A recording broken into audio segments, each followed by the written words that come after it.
घेतलेली आहे मी आणि त्याची शिलाई देखील करून घेतलेली आहे। तर हे बघा, या पद्धतीने मी अस्तर आणि ब्लाऊज एकमेकावर ठेवून शिलाई घालून घेतलेली आहे। सगळ्यात आधी मी गळ्याच्या साईडने शिलाई घातलेली आहे आणि त्यानंतर कमरेच्या साईडने शिलाई घातलेली आहे। गळ्याच्या साईडचा जो एक्स्ट्राचा भाग आहे तो कटिंग करून टाकते। तर या पद्धतीने मी हा भाग कटिंग करून घेतलेला आहे आणि कमरेच्या साईडचा देखील एक्स्ट्राचा भाग कटिंग करून टाकायचा आहे आणि त्यानंतर गळ्याच्या गोल आकाराला आपल्याला छोटे छोटे कट देऊन घ्यायचे आहेत। तर हे बघा, दाखवल्याप्रमाणे असे छोटे छोटे कट देऊन घ्यायचे। असे कट देऊन घेतल्यामुळे गळ्याला फिनिशिंग खूप सुंदर येते। आणि आता मी हा ब्लाऊज पलटी करून घेतलेला आहे। लगेचच मी गळ्याला दाबटीप देऊन घेत आहे। दाबटीप देताना अस्तरचा कपडा वरती येणार नाही याची काळजी घ्यायची। दाबटीप देताना अगदी सावकाशपणे द्यायची, अजिबातच घाई गडबड करायची नाही। फिनिशिंग सहित दाबटीप आली पाहिजे याची काळजी घ्यायची। आणि लगेचच मी कमरेच्या साईडने देखील दाबटीप देऊन घेणार आहे। दाबटीप दिल्यामुळे कमरपट्टी लावायची गरज पडत नाही आणि आपला ब्लाऊज देखील झटपट तयार होतो। जर तुम्हाला कमरपट्टी आवडत असेल तर कमरपट्टी लावली तरी चालेल। तर अशा प्रकारे आपली गळ्याला आणि कमरेला दाबटीप देऊन झालेली आहे। आता आपल्याला ब्लाऊज आणि अस्तर साईडने संपूर्ण शिलाई घालून घ्यायची आहे आणि एक्स्ट्राचा भाग राहिलेला आहे तो संपूर्ण कटिंग करून घ्यायचा। खूप सुंदर आणि युनिक ब्लाऊज डिझाइन तयार होते। तर त्यासाठी हा व्हिडिओ शेवटपर्यंत बघा। अशा प्रकारे आपला हा साईडचा भाग कटिंग करून झालेला आहे। ब्लाऊजची अशी घडी करून आपल्याला मधला सेंटर काढायचा आहे। तर इथेच आपल्याला बोटनेक डिझाइन तयार करायची आहे। तर त्यासाठी हा मधल्या सेंटरला खडूने मार्किंग करून घेतली आहे। तर हे बघा, हा असा मधला सेंटर निघालेला आहे। तर वरून 1 इंचावर मार्किंग केलेली आहे आणि खालच्या साईडने 3.5 इंचावर। तुम्हाला मागची पट्टी जेवढी पाहिजे तेवढी मार्किंग करू शकता तुम्ही। आणि हे मधलं अंतर मोजून घेतलेलं आहे, तर ते आहे 6.5 इंचाचं। तर आता मी 6.5 इंचावर मार्किंग करून घेणार आहे। तर या पद्धतीने कॅनव्हासवर मी मार्किंग करून घेतलेले आहे आणि आपली गळारुंदी आहे 3.5 इंच। बोटनेकचा ब्लाऊज असल्यामुळे आपली गळारुंदी 3.5 इंचाची आहे। आता कॅनव्हासवर मी असा बॉक्स तयार करून घेतलेला आहे। तर दाखवल्याप्रमाणे असा बॉक्स तयार करून घ्यायचा आणि या बॉक्समध्येच आपल्याला डिझाइन तयार करायची आहे। तर हे बघा, मी जाड पुठ्ठावर कटवर्कची डिझाइन काढून घेतलेली आहे। कटवर्क डिझाइन म्हणजे अर्धा गोल। तर तो मी जाड पुठ्ठावर काढून घेतलेला आहे आणि तो तसाच्या तसा ठेवून मी मार्किंग करत आहे। तर या पद्धतीने मी जसं दाखवले आहे त्याच पद्धतीने अशी मार्किंग करून घ्यायची। तर उभे 2 अर्धा गोल काढलेले आहेत आणि आडवे आता त्या बॉक्समध्ये जेवढे बसतील तेवढे आपल्याला काढून घ्यायचे आहेत। तर कॅनव्हासच्या दुसऱ्या साईडने देखील मी एक बॉक्स तयार करत आहे, म्हणजे हा संपूर्ण गळा आपला तयार होईल। तर हे बघा, दुसऱ्या साईडने देखील मी बॉक्स तयार करून घेतलेला आहे आणि आता या संपूर्ण बॉक्समध्ये आपल्याला ही कटवर्कची डिझाइन मार्किंग करून घ्यायची आहे। तर उभे दोन्ही साईडने 2 अर्धा गोल येतील आणि मध्ये आपल्याला जेवढे बसतील तेवढे अर्धा गोल मार्किंग करून घ्यायचे आहेत। अशा पद्धतीने मी संपूर्ण बॉक्समध्ये ही कटवर्कची मार्किंग करून घेतलेली आहे।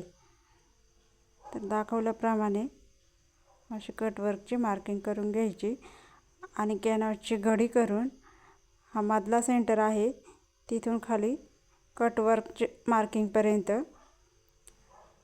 त्या पद्धतीने पट्टीने रेष मारून घ्यायची आहे। तर ही आपली ब्लाऊज डिझाइन तयार होते। कॅनव्हासची मधोमध घडी करायची आणि आपण जो बॉक्स तयार केलेला आहे त्याच्या बाहेर साधारणतः अर्धा ते पाऊण इंचावर कटिंग करून घ्यायचं आहे। तर अशा पद्धतीने हा चौकोन तयार होतो।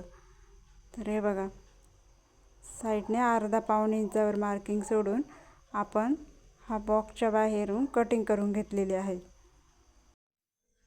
तर आता आपल्याला हा चौकोन एका कापडावर ठेवून प्रेस करून घ्यायचा आहे। तर ही चमकती बाजू आहे कॅनव्हासची, ती कापडावर ठेवायची आणि मगच वरून इस्त्री करून घ्यायची। यामुळे कॅनव्हास कापडाला चिपकून राहतो, अजिबातच हालत नाही शिलाई घालताना। तर या पद्धतीने मी आता हा कॅनव्हास कापडावर चिपकून घेते। डिझाईनच्या फिनिशिंगसाठी प्रेस करणं खूप गरजेचं आहे, त्यामुळे प्रेस करायला अजिबात कंटाळा करायचा नाही। कॅनव्हास आणि कापड एकत्र ठेवून साईडने दुमडून घेऊन या पद्धतीने शिलाई घालून घ्यायची, जेणेकरून कॅनव्हास हलणार नाही। अशा पद्धतीने संपूर्ण चौकोनाला शिलाई घालून घेतलेली आहे। तर हे बघा, आता आपण मधला सेंटर काढायचा आणि ब्लाऊजवर तो चौकोन या पद्धतीने ठेवून घ्यायचा आहे। अगदी सेंटरवर सेंटर एकदम व्यवस्थित ठेवून घ्यायचा आणि मग आपण टाचण्या लावून घेणार आहोत, जेणेकरून ते हलणार नाही। तर व्यवस्थित बघून घ्यायचं। तर हे बघा, या पद्धतीने मी हा चौकोन व्यवस्थित ठेवून घेतलेला आहे। आता आपण शिलाई घालून घेणार आहोत।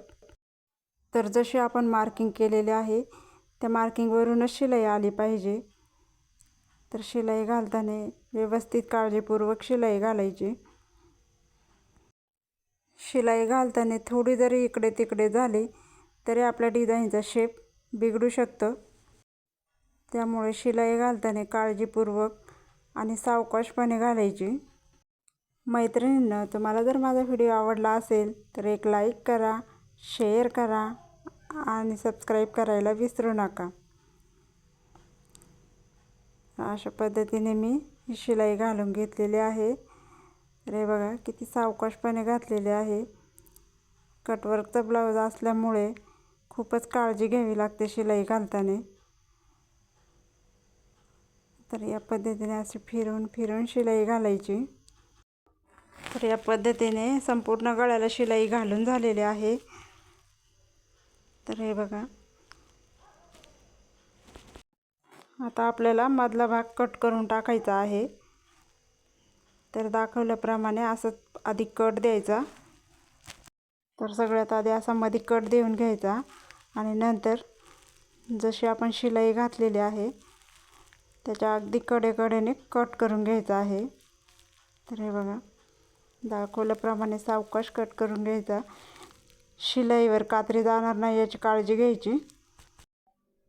अशा पद्धतीने आपण हा मधला भाग संपूर्ण कट करून टाकणार आहोत। तर आपण जशी शिलाई घातली त्याच्या अगदी पाव इंच बाहेरून कटिंग करून घ्यायचं। तर हे बघा, असं या पद्धतीने संपूर्ण कटिंग करून झालेले आहे। आणि आता आपण असे कट देऊन घेणार आहोत।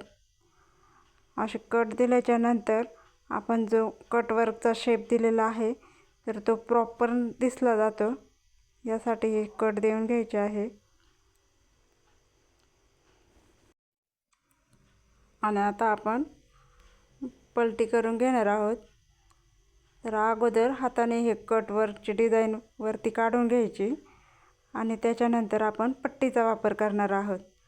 तर पट्टीच्या मदतीने खूपच छान डिझाईन ही पलटी होते आणि आपला हा कटवर्कचा शेप आहे तो एकदम प्रॉपर बाहेर निघला जातो, त्यासाठी असा पट्टीचा वापर करा।